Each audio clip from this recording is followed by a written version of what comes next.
Então, eu inicio pela imputação de cometimento de crime de organização criminosa armada, no artigo 2º caput e artigo 2º, inciso 2º, artigo 4º, inciso 2º da Lei 12.850.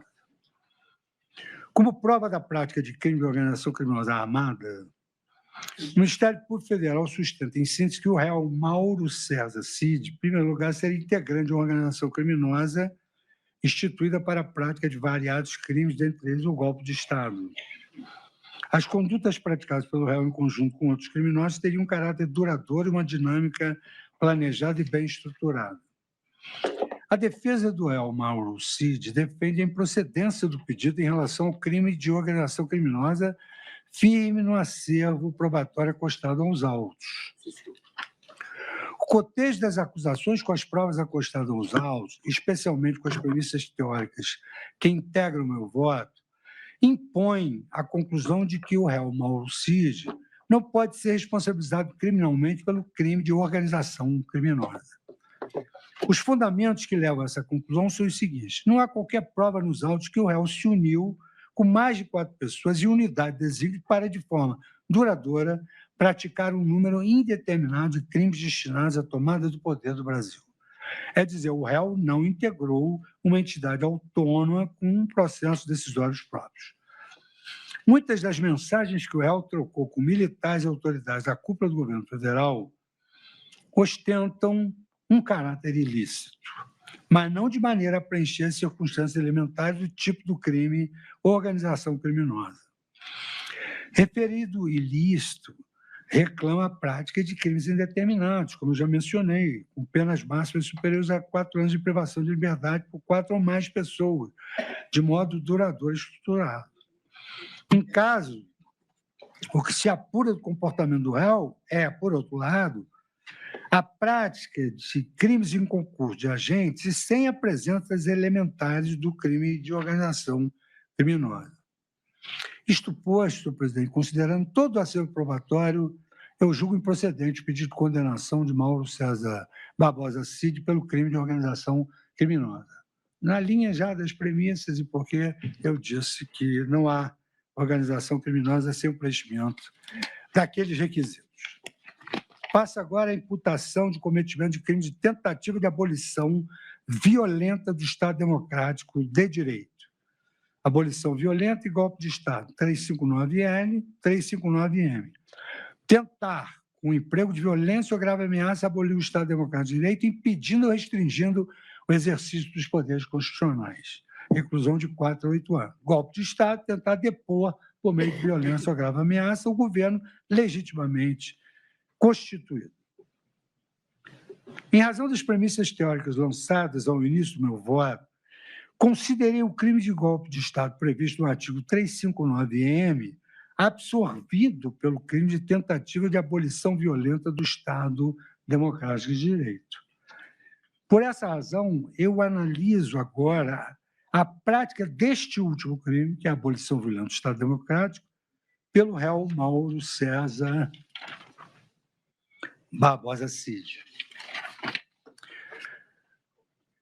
Como prova da prática de crime, dos crimes de tentativa de abolição violenta do Estado Democrático de Direito, o artigo 359-L do crime de golpe de Estado, o Ministério Público sustenta, em síntese, que o réu Mauro César Cid, na condição de ajudante de ordem do presidente da República, praticou em concurso com outros criminosos atos destinados à tomada de poder e à abolição violenta do Estado Democrático de Direito.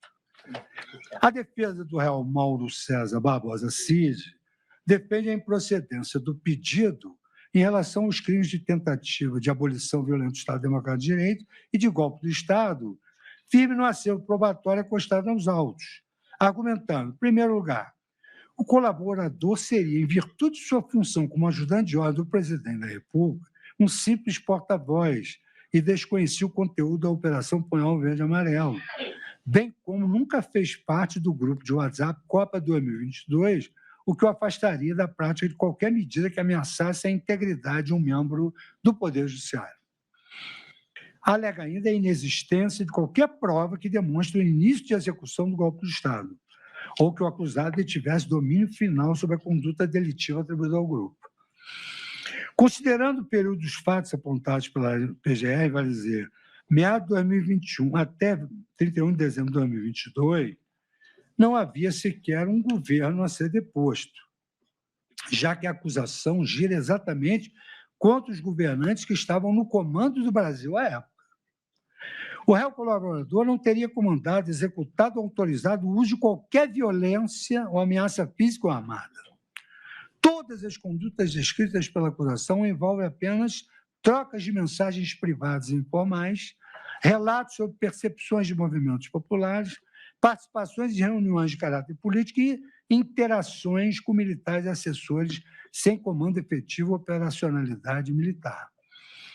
Assim, exposta à acusação de defesa, cumpre destacar: o réu Mário César Barbosa Cid ocupou a função de ajudância de ordem durante todo o mandato do então presidente da República, Jair Messias Bolsonaro, de janeiro de 2019 a 31 de dezembro de 2022. Nessa condição, participou intensamente da troca de mensagens com os réus que tinham o desejo de tomar o poder sem uma vitória nas urnas. Essa mensagem trocada com Aparecido Portela em 31 de dezembro de 2022, o réu expressamente afirmou: sei que minha cabeça está a prêmio, sei que posso ser preso, mas pela nossa liberdade vai valer a pena. Ainda não terminou. Ainda não terminou. Não estamos fazendo mais pelo presidente, e sim pelo Brasil, pelos nossos filhos e netos. Eu, como militar, estou envergonhado. Vamos ter uma nova geração surgindo. Militares que, dentro de pouco tempo, estarão decidindo que aprenderam com o que aconteceu nesses meses. Saiba que sempre terá um amigo em Goiânia para o que precisar. E quando formos para a guerra, quero você ao meu lado. Folhas 661 a 662, da PET 11767.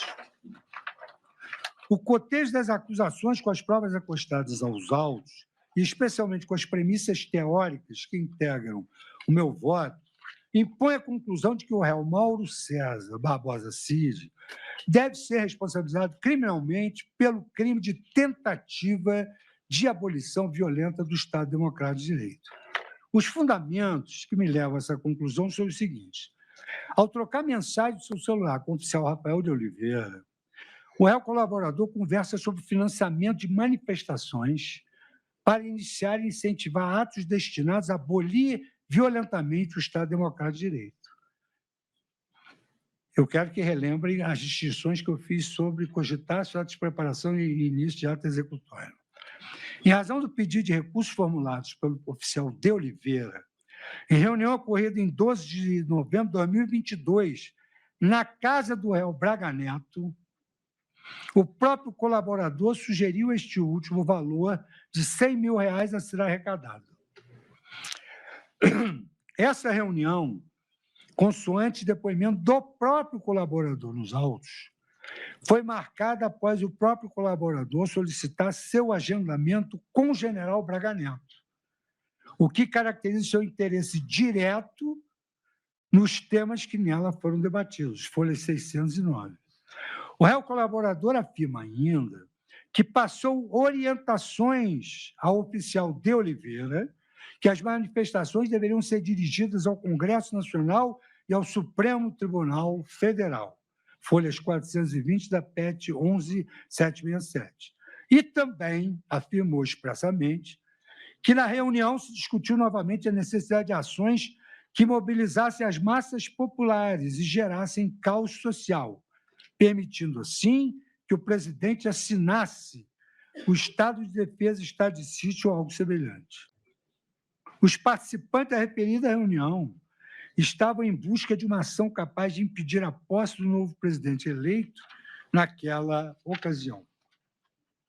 A execução de um ministro supremo, operação violenta que teve início material com monitoramento realizado, certamente geraria esse resultado criminoso pretendido de abolir o Estado Democrático de Direito. Não é, por outro lado, crível que o colaborador tenha ido à reunião que ele próprio solicitou com o general Braga Neto, o coronel Oliveira e o coronel Ferreira Lima, é que, em um determinado momento, o general Braga Neto tivesse solicitado que ele se retirasse para discutir aspectos operacionais das ações. O colaborador certamente teve conhecimento inteiro da reunião. Tal assertiva é confirmada pelo fato de que, apenas 2 dias depois dela ocorrer, o coronel Oliveira fez uma ligação para o colaborador, solicitando dinheiro para iniciar a execução do plano violento de execução de uma autoridade da República integrante do Poder Judiciário. Nessa mesma ocasião, o colaborador recebeu do coronel Oliveira o arquivo denominado Copa 2022, que detalhava a logística de toda a operação destinada a abolir, mediante a prática de violência, o Estado Democrático de Direito. Folhas 610. 2.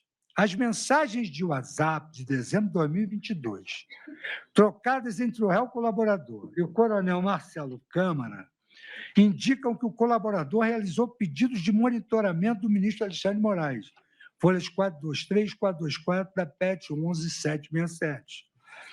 Sobre esse tópico, o colaborador informa ainda, mas sem provar, que teria sido o então presidente da República que formulou esse pedido de monitoramento. O que há de prova nos autos, contudo, é a confissão do colaborador de que solicitou o monitoramento do ministro Supremo para verificar sua localização e viabilizar sua violenta execução.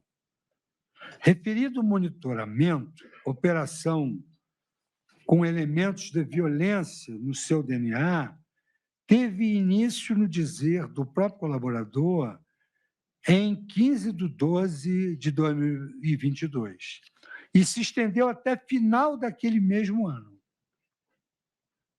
Tal solicitação revela um ato material concreto para, de forma violenta, abolir o regular funcionamento de um dos poderes da República.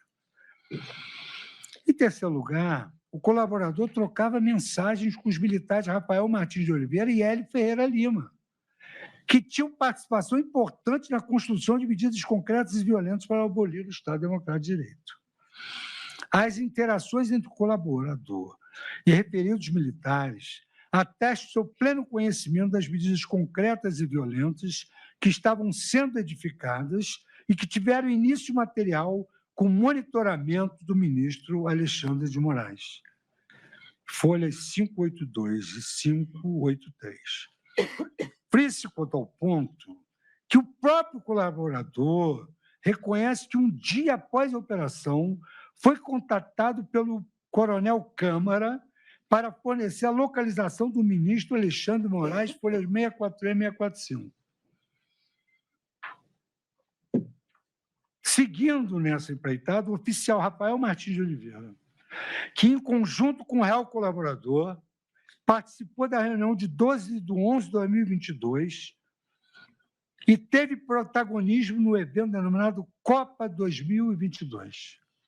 Este evento era uma ação de campo clandestina para execução de plano antidemocrático de prisão e execução do ministro Alexandre de Moraes. O fato de o colaborador não ter participado do grupo de WhatsApp Copa 2022 não significa seu desconhecimento e falta de envolvimento. A prova dos autos revela com elevada clareza que o colaborador conhecia e estava diretamente envolvido com a referida operação para a adoção de medidas concretas voltadas para a abolição do Estado Democrático de Direito. Tanto é verdade que o colaborador esteve na reunião com o coronel de Oliveira e o general Braga Neto, em que os R$100 mil para a execução do plano foram disponibilizados fisicamente ao colaborador, por esse último, no Palácio da Alvorada, que foi a última versão, mas pouco importa. Isso aí é um fato inequívoco nos autos. Não é crível nesse ponto o colaborador ter solicitado os R$100 mil, ter recebido o valor das mãos do general Braga Neto, isso foi confessado, ter repassado ao coronel de Oliveira e não saber para que operação criminosa específica era o referido montante a ser empregado. Constata-se, portanto, que a reunião ocorrida no dia 12 de 11 de 2022, na casa do réu Braga Neto, e que contou com a participação do colaborador, serviu para o ajuste do planejamento operacional para a atuação dos denominados kits pretos, com forte finalidade antidemocrática. E o planejamento teve início material por meio de ações militares dos Hélio Ferreira Lima e Rafael de Oliveira, militares, que trocavam mensagens constantemente com o colaborador, no exato momento em que as ações ocorriam. Folhas 583. Aliás, os militares Hélio Ferreira Lima e Rafael de Oliveira já estavam monitorando o ministro Alexandre de Moraes a pedido do colaborador desde os dias 21 e 23 de novembro de 2022, o que perdurou até o final do referido ano, folhas 586. É importante destacar que, a despeito do colaborador alegar que o monitoramento tinha como objetivo até verificar se o general Mourão tinha visitado o ministro Alexandre de Moraes em São Paulo, o fato é que as ações de acompanhamento envolviam o emprego de busca de dados restritos, como dados de itinerário, rota de segurança, campanas em local de residência e deslocamento de pessoas. Tudo está nas folhas 586. Outro detalhe acerca da reunião de 12/11/2022 é importante destacar. Em seu primeiro depoimento à Polícia Federal, o colaborador afirmou que a reunião na casa do general Braga Neto tinha como objetivo levar o coronel Rafael de Oliveira para tirar uma foto com ele. Depois, o colaborador alterou essa versão, pois o objetivo real da reunião era o de construir, sob a liderança do general Braga Neto, um plano com medidas de ruptura institucional por meios violentos. Se não quis dizer a verdade na primeira versão, é porque já sabia que aquilo que ocorreu em 12/11/2022 era um fato criminoso. Adjunto ainda a fundamentação de que o colaborador reconhece que solicitou por mensagem trocada com o coronel de Oliveira, em 8 de novembro de 2022, o envio de um esboço de ações concretas a serem realizadas no país em razão da indignação do estado de coisas. Folha 611, petição 11.767. A participação do colaborador na reunião de 28/11/2022, na SQN 305, Bloco 1, Asa Norte, Brasília, com militares das Forças Especiais, ocasião em que foram debatidos temas sobre a conjuntura da tentativa de abolição do Estado Democrático de Direito, também corrobora o seu vínculo imediato com o que estava sendo planejado. E mais ainda, e contou com atos de execução, folhas 584.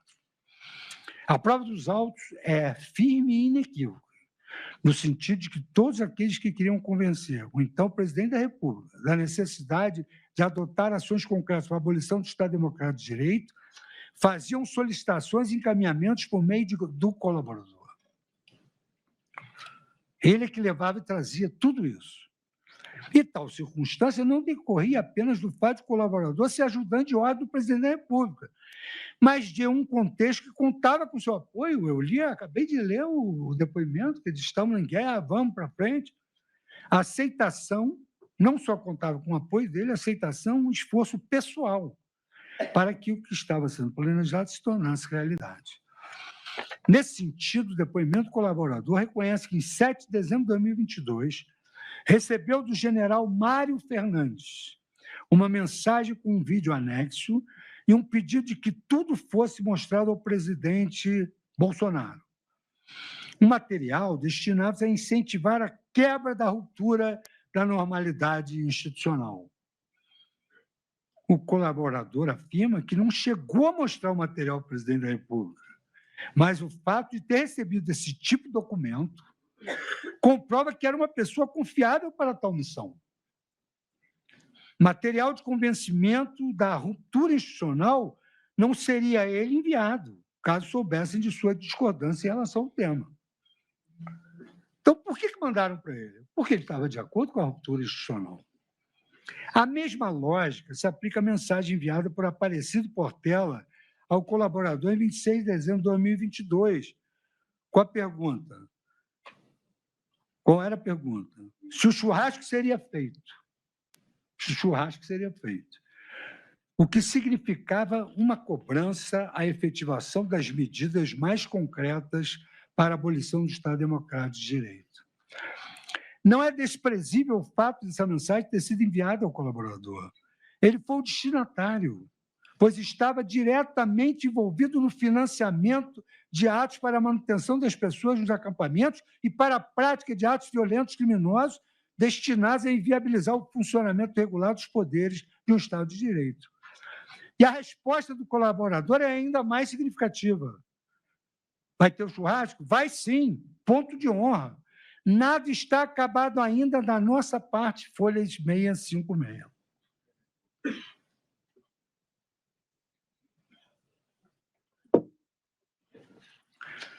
Ainda de forma a comprovar a determinação pelo colaborador da execução de atos criminosos de natureza violenta, releva destacar a mensagem de 11/11/2022, que foi enviada pelo coronel De Oliveira. No texto da mensagem, De Oliveira pede ao colaborador orientação como proceder. O pessoal está querendo a orientação correta da manifestação. A pedida aí para o Congresso Nacional e o Supremo, as Forças Armadas vão garantir a permanência lá? E a resposta do colaborador para o coronel De Oliveira foi: Congresso Nacional e Supremo, vão. IP número 44011196/2023. Folhas 346. O colaborador sabia o que estava acontecendo e, mesmo assim, determinou a prática de atos capazes de violentamente criar um ambiente de ruptura institucional. Nesse contexto, comparem todas as provas acima analisadas, eu comungo da manifestação do Ministério Público, nas folhas 491 e 493, em suas alegações finais, quando Sua Excelência o Procurador-Geral da República destaca: Mauro Cid também teve papel relevante em reuniões estratégicas com militares, com formação especializada, além de ter acompanhado de perto as reuniões de apresentação da minuta golpista, informando as evoluções de seus comparsas. Praticamente todos os encontros clandestinos narrados na denúncia contaram com a organização e participação do réu. A atuação de Mauro Cid não se esgotou na fase preparatória do Plano Copa 2022. Durante a execução da operação, entre os dias 7 e 24 de dezembro, o réu manteve comunicação frequente com os executores da ação, solicitando e recebendo informações sobre o deslocamento do ministro Alexandre de Moraes, com evidente propósito de identificar vulnerabilidades e subsidiar futuras medidas ilícitas contra o magistrado. Assim sendo, senhor presidente, considerando as premissas, considerando o acervo probatório dos autos, a própria colaboração que gera uma autoincriminação involuntária e a fundamentação acima, eu julgo procedente em parte o pedido de condenação do réu Mauro César Barbosa Cid, condenando pelo crime de tentativa de abolição violenta do Estado Democrático de Direito, porque ele praticou atos executórios. São inimagináveis os diálogos sobre como pegar um táxi. O táxi tem que andar muito. Quer dizer, a distância que havia para pegar um táxi era a mesma distância que havia para chegar à casa do ministro Alexandre de Moraes. Então, considerando todo o acervo probatório dos autos e a fundamentação acima, eu julgo procedente em parte o pedido de condenação de Mauro César Barbosa Cid, condenando pelo crime de tentativa de abolição violenta do Estado Democrático de Direito, e julgo improcedente o pedido de condenação do réu Mauro César Barbosa Cid pelo crime de golpe de Estado, posto aplicável à consunção em caso, consoante as premissas teóricas anteriormente lançadas, e tudo com foco no artigo 386 não constitui o fato de infração penal. Quer dizer, a segunda parte da improcedência é porque não constitui o fato de infração penal. E a primeira eu julgo procedente da tentativa de abolição violenta do Estado Democrático de Direito. Agora eu passo da imputação do cometimento do crime de dano pela violência e grave ameaça contra o patrimônio da União, considerável prejuízo para a vítima. Eu já li os dois dispositivos que tratam do dano e do dano qualificado. Destruir, inutilizar, deteriorar. destruir, inutilizar ou deteriorar. Um previsto na lei ambiental, outro previsto no Código Penal. Em relação aos crimes de dano qualificado e dano a bem tombado, a análise das condutas praticadas pelo réu Mauro César Barbosa Cid, ela será feita conjuntamente, notadamente pelos aspectos considerados nas premissas teóricas encartadas no início desse voto. Como prova da prática desses dois crimes, o Ministério Público Federal, em síntese, ele sustenta que o réu Mauro César Barbosa Cid teria participado de organização criminosa que atuou deliberadamente para a tomada de poder. E tal objetivo ensejou a destruição generalizada de bens públicos. Por seu turno, a defesa do réu Mauro César Barbosa Cid depende da improcedência do pedido em relação a esses dois crimes de dano, firme no acervo probatório acostado aos autos. A invasão e depredação de prédios públicos e bens tombados por uma multidão no início de 2023 causou danos de gravidade amazônica, que não podem ser ignorados. Os cofres públicos sofreram prejuízo milionário e a democracia um dano imaterial incalculável. Foi um ato de barbárie injustificável e seus responsáveis devem e já foram punidos. Em uma democracia, o poder não é tomado, ele é concedido, e temporariamente pela vontade popular.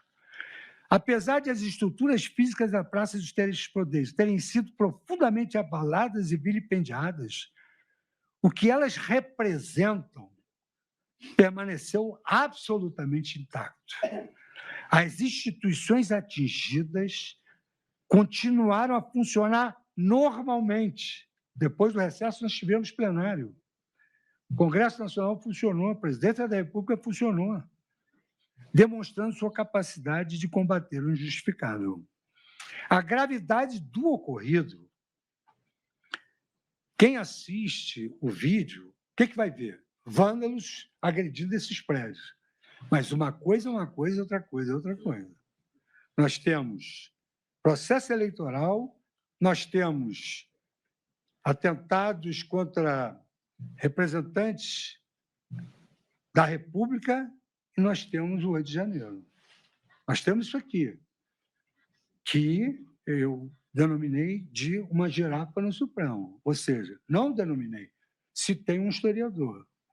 Pegaram aqui o processo eleitoral, puxaram aqui para o verde e amarelo e levaram para o 8 de janeiro. Daí ficou assim cumprido. A defesa de Mauro César, ela defende essa improcedência. Esse vilipêndio, esses prejuízos, esse trágico incidente causou realmente prejuízos injustificáveis e pode ser mesmo classificado como um ato de barbárie. E eu digo que uma democracia ela é arrebatada quando ela não funciona. Mas os três poderes, mercê de abalados dos seus prédios, as instituições que representam permaneceram intactas. As instituições atingidas continuaram a funcionar normalmente, demonstrando a sua capacidade de combater o injustificável. A gravidade do ocorrido não justifica uma acusação de responsabilidade genérica, como eu disse das premissas teóricas, se a devida análise individual da conduta de cada um, especialmente daqueles que nem estavam presentes no dia dos eventos. A análise conjunta dos documentos e depoimentos desse processo nos leva à conclusão que o trágico episódio de janeiro de 2023 foi mais um reflexo da frustração daqueles que estavam lá, do que o início de um verdadeiro golpe de Estado. A insatisfação dos vândalos, como eu citei aqui vários, Black Blocs, invasão do INCRA, aloprados, a insatisfação dos vândalos decorreu da falta de qualquer mensagem concreta de que o Estado, de um golpe de Estado ocorreria. O cotejo das acusações com as provas acostadas aos autos impõe a conclusão de que Mauro César Barbosa Cid não pode ser responsabilizado criminalmente pelos crimes de dano qualificado e de dano a bem tombado. Concluo essa afirmação com o seguinte fundamento: não há qualquer prova nos autos de que o réu Mauro César Barbosa Cid tenha determinado a destruição dos bens. As condutas do réu em reuniões das quais ele participou, mencionadas pela acusação, embora possam, em tese, acarretar a responsabilidade criminal por outros crimes, não demonstram que o réu Mauro César Cid tenha ordenado a alguém que causasse os vultosos danos ocorridos em janeiro. Embora a natureza multitudinária dos danos dispense a acusação de detalhar cada ato, eu volto às premissas teóricas de que isso não autoriza a descrever as condutas sem qualquer mínima individualização. Uma acusação tão genérica não seria válida nem mesmo por autores diretos. Quando se trata de supostos autores intelectuais mandantes, a ausência de individualização da conduta é ainda mais grave, pois compromete o direito à ampla defesa e torna a acusação insuficiente para uma condenação. A acusação não estabelece, assim, uma correlação mínima entre as ações e omissões do réu Mauro César Barbosa Cid e a prática por ele dos danos mencionados. Não é possível determinar quais bens ele teria danificado ou destruído, se foram todos os bens atingidos e quais deles eram tombados. A responsabilidade criminal deve ser atribuída a quem efetivamente causou a destruição, e não a quem nem sequer estava no local dos acontecimentos, e, sobretudo, não ordenou a prática de qualquer ação.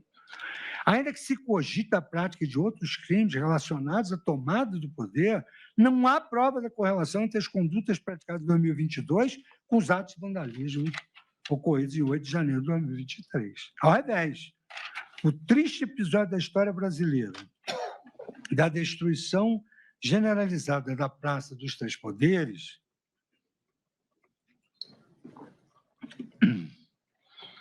deve ser entrevisto como uma irresponsável reação de populares radicais que ficaram revoltados com o fato de não ter havido consumação de um golpe de Estado pelos anteriores ocupantes do poder.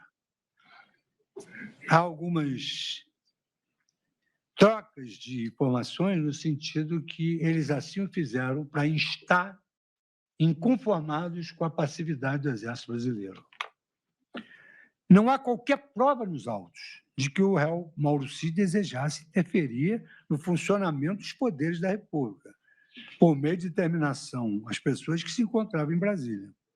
Em reforço a essa premissa, é de se destacar o fato de que o réu se encontrava de férias nos Estados Unidos, no dia 8 de janeiro de 2023, já documento nos autos. E não há qualquer documento, imagens, áudios ou vídeos nos autos que comprove, além de qualquer dúvida razoável, para eventual condenação, que o réu expediu ordens no sentido da prática de vandalismo que o vincule aos executores diretos dos danos. Por isso, senhor presidente, considerando todo o acervo probatório, eu julgo improcedente pedir condenação do réu Mauro César Barbosa Cid pelos crimes de dano qualificado. Parágrafo único da lei de dano de bem tombado nos termos do artigo 386, porque não está provado que o réu não concorreu para a infração penal. Eu mencionei já os efeitos da colaboração premiada, que eu estou acompanhando o Ministério Público, os efeitos da colaboração premiada. Ia tocar nesse ponto no voto, mas eu já mencionei isso quando estabeleci as premissas teóricas. Eu mencionei exatamente o colaborador Mauro César Barbosa Cid, inclusive, se não me engano, citando o eminente ministro Flávio Dino, que ontem fez uma ressalva em relação a 3 réus, que eu disse que o acompanharia acaso houvesse uma condenação